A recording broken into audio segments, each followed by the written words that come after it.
معزز ناظرین، عورتوں میں مبارک کے مضمون کے تحت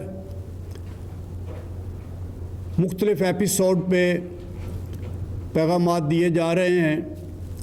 آج کے ایپیسوڈ کا موضوع ہے تجسد کی قبولیت۔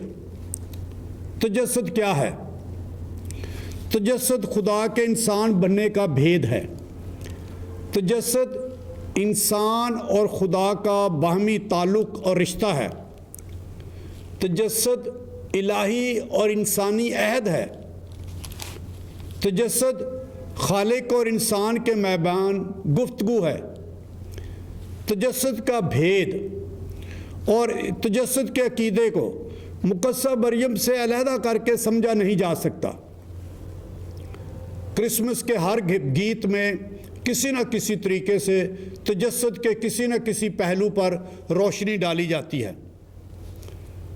ہم تجسد کے بھید اور تجسد کے عقیدہ کو مقدسہ مریم سے علیحدہ کر کے نہیں سمجھ سکتے، اور نہ ہی کرسمس اور چرنی کے منظر کو مقدسہ مریم کے بغیر سمجھا جا سکتا ہے۔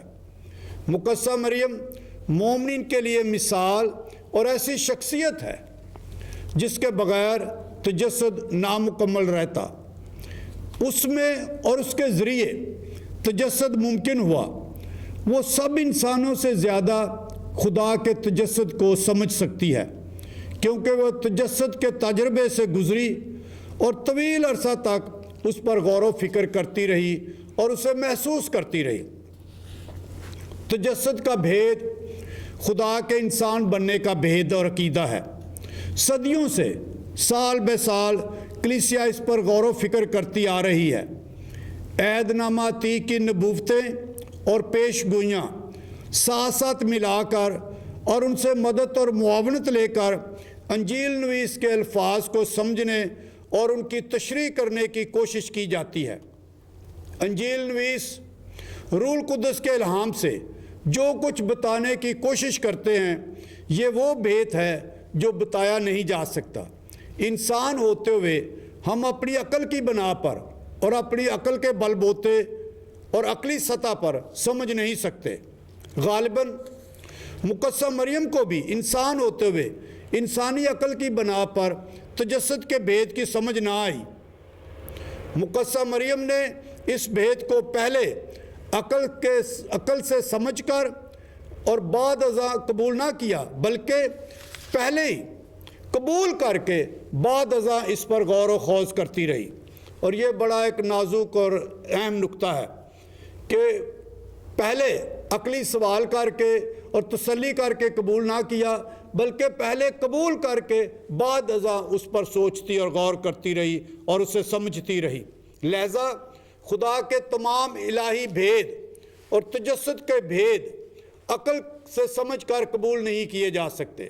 پہلے قبول کر کے، پہلے ایمان میں انہیں قبول کر کے پھر اس پر غور و خوض کیا جا سکتا، اسے سمجھا جا سکتا ہے، اور یہ عمل اور تجربہ محبت، قبولیت اور وفاداری میں ہوتا ہے۔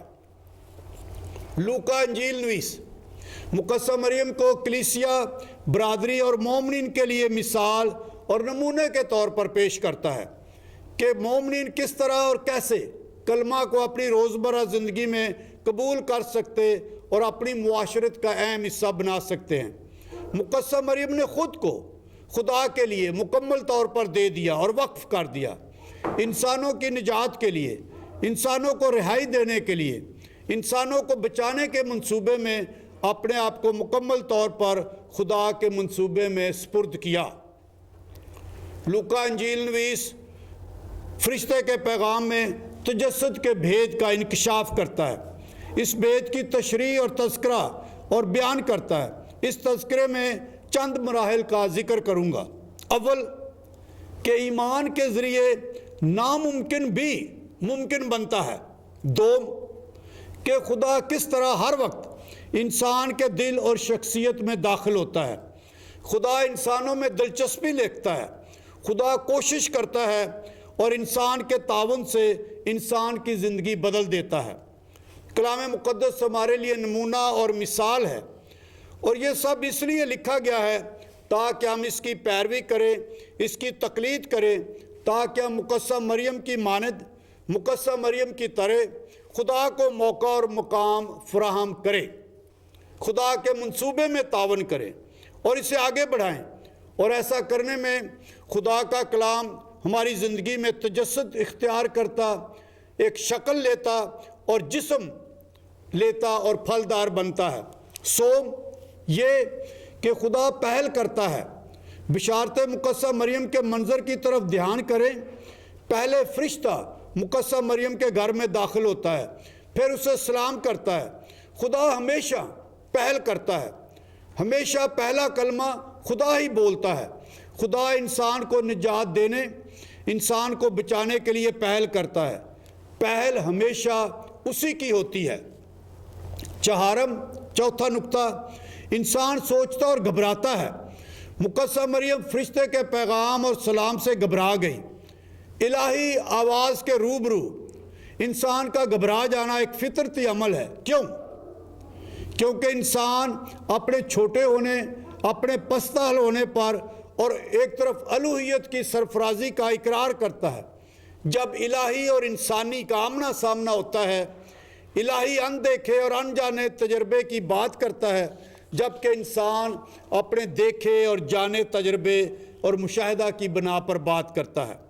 مقدسہ مریم خود سے سوال کرتی ہے، اپنے باطن میں سوال کرتی ہے، اپنے باطن میں پوچھتی ہے، اپنے باطن میں سوچتی ہے کہ سلام اور کلام کے معنی کیا ہیں، اس کے کیا معنی ہو سکتے ہیں، اس کی تشریح کیا ہو سکتی ہے۔ انسان جب اپنے اندر سے سوال کرتا ہے، انسان جب اپنے باطن میں سوچتا ہے، اپنے دل اور دماغ اور ارادے اور جذبے کو وسیع کرتا ہے، اپنے آپ کو فیاض کرتا اور ذہن کو پھیلاتا اور کھولتا ہے، یوں انسان اپنی سوچ اور احساس سے سیکھتا ہے۔ یعنی انسان کو فراخ دل ہونا چاہیے، خدا پر اعتماد اور اعتقاد اور بھروسہ اور توکل کرنا، اور خود کو خدا کی مرضی کے مطابق بدلنے اور ڈھالنے کی کوشش کرنی چاہیے۔ خدا بلاتا ہے، انسان کو اس دعوت کا جواب ہاں میں دینا چاہیے۔ اس تجربے کے بعد جو تقاضے، جو شرائط، جو حدود انسان پہلے خدا کے سامنے رکھتا تھا، وہ تمام تر بدل جاتے ہیں۔ خدا کے سامنے اور خدا کے منصوبے کے سامنے انسان خود کو تبدیل کرتا ہے، انسان خود کو خدا کے سپرد کرتا ہے۔ میری نہیں بلکہ تیری مرضی پوری ہو، یا میں اپنی روح تیرے ہاتھوں میں سونپتا ہوں۔ اور مقدسہ مریم خدا کے کلام کے تجسد میں خود نہ رکاوٹ بنتی ہے، نہ خدا کی راہ میں رکاوٹ ڈالتی ہے، بلکہ اس کے برعکس اپنے آپ کو خدا کے منصوبے میں کامل طریقے سے اور بھرپور بھروسے کے ساتھ دیتی ہے۔ یہ خدا پر، خدا کی پروردگاری پر، خدا کی محبت اور قدرت پر گہرے ایمان کے توکل کا روحانی رویہ اور ایمانی رجحان ہے۔ فرشتہ مقدسہ مریم سے کہتا ہے، اے مقدسہ مریم نہ ڈر۔ فرشتہ مقدسہ مریم کا نام لیتا ہے، اس میں شخصی اور گہری دلچسپی ظاہر ہوتی ہے۔ مقدسہ مریم سے بے مثال اور لاسانی تقاضے کیے جا رہے ہیں، جن کو پہلے نہ سنا گیا تھا، نہ کبھی کسی نے تجربہ کیا تھا۔ مقدسہ مریم سے اس کے بیٹے کا تمام نسل انسانی سے وعدہ ہے۔ مقدسہ مریم جانتی ہے کہ خدا کا کلمہ ہمیشہ وعدہ کی شکل میں ہوتا ہے، نبوتوں کی شکل میں ہوتا ہے، پیش گوئیوں کی شکل میں ہوتا ہے۔ اس وعدے میں انتہائی ناممکن سے ممکن بنائے جانے کا یقین دلایا جاتا ہے کہ تو روح القدس کی قدرت سے حاملہ ہوگی اور بیٹا جنے گی، اور خدا کے تجسد کا بھید تجھ میں مکمل ہوگا۔ ہم انسانی عقل کے بل بوتے پر یہ سمجھنے کے کبھی قابل نہ ہوں گے کہ خدا کے تجسد کا الہی بھید کیا ہے، کہ کس طرح خدا مقدسہ مریم کے بطن میں حمل میں آیا اور انسان بنا۔ خدا اپنے اوپر اس قدر حد لگاتا ہے اور چرنی کی پستی کو قبول کرتا ہے۔ انسان کی محبت کی خاطر اپنی الہی حیثیت اور درجہ چھوڑ دیتا ہے۔ ہمارے لیے ناقابل خیال، ناقابل سوچ، ناقابل تصور، ناقابل فہم اور ناقابل بیان بھید ہے۔ خدا اس بھید کو مقدسہ مریم کے ذریعے ممکن بناتا ہے، اسے عام کر کے بتاتا ہے اور روزمرہ زندگی کے معمول میں پیش کرتا ہے۔ مقدسہ مریم پروردگاری پر ایمان رکھتی ہے اور کلمہ کو قبول کرتی ہے، اپنی وفاداری میں ہاں کہتی ہے۔ دیکھ، میں خداوند کی بندی ہوں، میرے لیے تیرے قول کے موافق ہو۔ یہ کہہ کر مقدسہ مریم نئے عہد نامے کی پہلی مومن اور پہلی شاگرد بنتی ہے جو یسوع مسیح کو قبول کرتی ہے۔ مقدسہ مریم انسانوں کی نجات کے لیے خدا کے منصوبے میں ہاں کہنے والی اور وفاداری کا عہد کرنے والی ثابت ہوتی ہے۔ لوکا انجیل نویس فرشتے کی بشارت پر اس بات پر زور دیتا ہے کہ یہ بیان بہت اہم ہے۔ وہ بڑے جاندار اور پرزور طریقے سے آگاہ کرتا ہے اور دعوت دیتا ہے کہ ہم مومنین خدا کے عہد میں وفاداری کے لیے ہاں کہیں، خدا کو اپنی زندگی میں داخل ہونے کے لیے ہاں کہیں، اس کے کلام کو اپنی زندگی میں جڑ پکڑنے کے لیے ہاں کہیں۔ ہاں، پہلا کلمہ خدا بولتا ہے، لیکن آخری کلمہ، ہاں کا کلمہ انسان کو بولنا ہوتا ہے۔ بات کا آغاز خدا کرتا ہے، لیکن انسان نے بات کو آگے بڑھانا اور تکمیل کو پہنچانا ہوتا ہے۔ اور اس مضمون کے حوالے سے ہم الہی پہل اور انسان کی معاونت کے نقطے پر آتے ہیں۔ خدا پہل کرتا ہے مگر یہ انسانوں کے تعاون کے بغیر نہیں۔ بے شک وہ قادر ہے، وہ نیستی سے خلق کرنے کی قدرت رکھتا ہے، وہ انسان کا محتاج نہیں ہے، لیکن وہ چاہتا ہے کہ خدا کا کلمہ انسان کی وفاداری میں پھلدار بنے۔ ہماری ہاں کلمہ کو زرخیزی دیتی ہے، اچھی زمین فراہم کرتی ہے اور کلمہ کی اچھی فصل کی ضمانت دیتی ہے۔ خدا ہماری روزمرہ زندگی میں مسلسل آتا ہے، یہ تجسد کا بھید ہے۔ وہ ہر روز ہر لمحہ دلچسپی دکھاتا اور دخل دیتا ہے۔ ہم اسے کبھی محسوس کرتے ہیں اور کبھی نہیں۔ ہمیں تبدیل ہونے اور خدا کے منصوبے میں فیاض بننے اور خدا کے کلمہ کو قبول کرنے کے لیے تیار رہنا چاہیے۔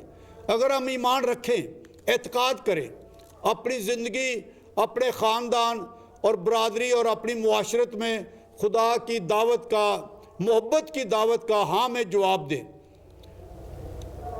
تو وہ اپنی محبت سے، اپنی موجودگی سے، اپنی قدرت سے ہماری زندگی بدل دیتا ہے۔ جس محبت سے وہ آتا ہے، اسی محبت سے وہ ہماری زندگی تبدیل کر دیتا ہے۔ ہمارے خیالات، ہمارے رویے، ہمارے چناؤ اور ہمارے فیصلے سب کچھ بدل جاتے ہیں۔ ہمیں پتہ چل جاتا ہے کہ خدا کے خیالات اور دعوت کا جواب کیسے دینا چاہیے۔ ہم خدا کے خیالات کو روزمرہ زندگی میں پہچان لیتے ہیں اور اس پر عمل کرتے ہیں۔ ہم مقدسہ مریم کی طرح ان میں داخل اور شامل ہو سکتے ہیں۔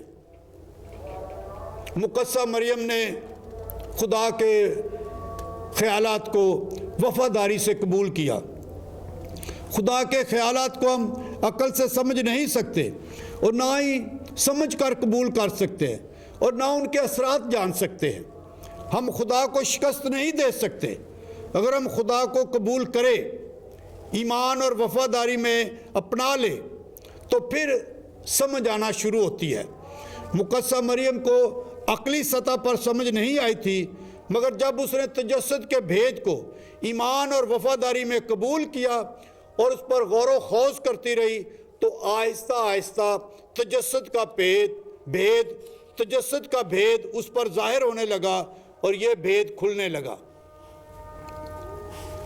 ہر کرسمس پر چرنی اور چرنی کے قریب کھڑی مقدسہ مریم ہمیں یاد دلاتی ہے کہ ہمیں تجسد کے بھید پر غور و خوض کرنا چاہیے۔ مقدسہ مریم فرشتے کے پیغام پر 9 مہینے غور و خوض کرتی رہی، پھر یسوع مسیح کی پیدائش پر غور و خوض کرتی رہی، پھر یسوع مسیح کی پیدائش کے وقت چرنی میں خدا کے بیٹے کی پیدائش پر غور کرتی رہی، پھر 30 سال ناصرت میں اس کی پرورش کرتے ہوئے غور و خوض کرتی رہی، پھر یسوع مسیح کی زمینی اور زندگی اور منادی کی اعلانیہ زندگی میں اس کے پیچھے پیچھے شاگردوں کی طرح اور شاگردوں کے ساتھ چلتی رہی اور کلوری تک یسوع مسیح کی زمینی زندگی کی آخری سانس تک یسوع کے ساتھ رہی، وہ سیکھتی رہی اور غور و خوض کرتی رہی۔ مقدسہ مریم سمجھتی رہی، کیوں؟